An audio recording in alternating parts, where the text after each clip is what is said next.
Hi, welcome to this video. We're going to guide you through how to use two WhatsApp accounts on one iPhone.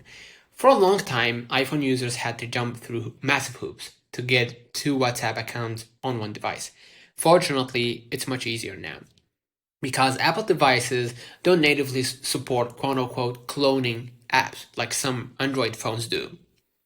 Here are the most effective way to do it, right?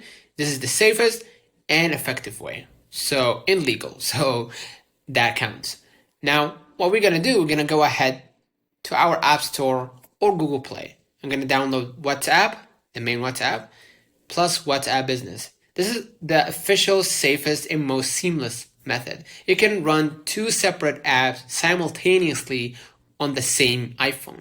Download WhatsApp Messenger for your primary number from the App Store. Next, download WhatsApp Business for your secondary number from the App Store. Now, what you're going to do next, set up your business app using your second phone number. So, some people will ask, do I need a business? No. Anyone can use the WhatsApp Business app.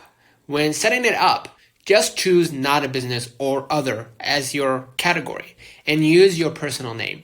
It functions exactly like standard WhatsApp, but includes extra features like auto replies. So consider liking this video, subscribing, it really helps. See you in the next one.